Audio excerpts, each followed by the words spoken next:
बिस्मिल्लाहिर्रहमानिर्रहीम। कढ़ाई में डाला है 1 कप ऑयल, शामिल करेंगे कॉपिया और प्याज और ब्राउन करेंगे। प्याज ब्राउन हो चुका, अब इसमें शामिल करेंगे 1 बड़ा चम्मच अदरक लहसुन का पेस्ट। 2 से 3 मिनट के लिए भून लेंगे कि अच्छी सी खुशबू आने लगे और कच्चापन खत्म हो। अदरक लहसुन को भूनते हुए 2 मिनट हो चुके हैं।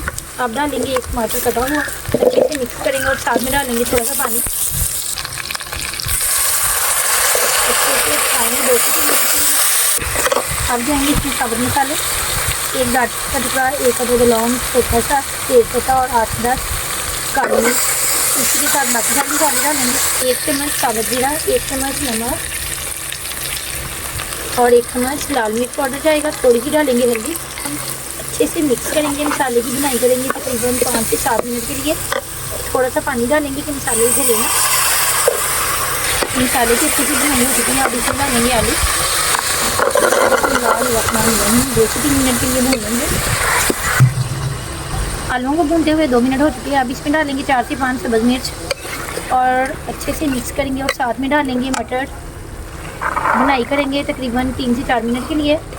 आज बनाएंगे आलू मटर और बॉईल किए हुए अंडों का सालन, मज़ेदार सा। माशाल्लाह बनकर बड़ा ही मज़ेदार बनेगा। आप लोग भी बनाएंगे। उम्मीद करती हूँ आप सबको मेरी ये रेसिपी ज़रूर पसंद आएगी। अगर रेसिपी पसंद आए तो चैनल को ज़्यादा से ज़्यादा सपोर्ट करें, लाइक करें और शेयर करें। आप लोगों का बहुत बहुत शुक्रिया। माशाल्लाह अल्हम्दुलिल्लाह से सालन भी बनाई अच्छे से हो चुकी है। अब इसमें डालेंगे पानी अपने पसंद के मुताबिक कम या ज़्यादा डाल सकते हैं। मैं डालूँगी 1 गिलास और दम लगाएंगे तकरीबन 10 मिनट के लिए कि आलू अच्छे से गल जाएँ। सालन पककर तैयार है। अब डालेंगे सब्ज़ धनिया और साथ में रखेंगे बॉईल किए हुए अंडे और दम लगाएंगे 3 से 4 मिनट के लिए।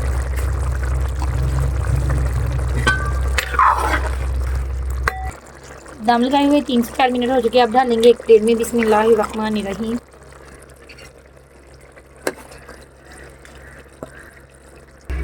माशाल्लाह मज़ेदार से सालन तैयार है। उम्मीद करती हूँ आप सबको मेरी ये रेसिपी ज़रूर पसंद आएगी। अगर रेसिपी पसंद आए तो चैनल को ज़्यादा से ज़्यादा सपोर्ट करें, लाइक करें, शेयर करें। इसी के साथ लेती हूँ इजाज़त। अल्लाह हाफिज़।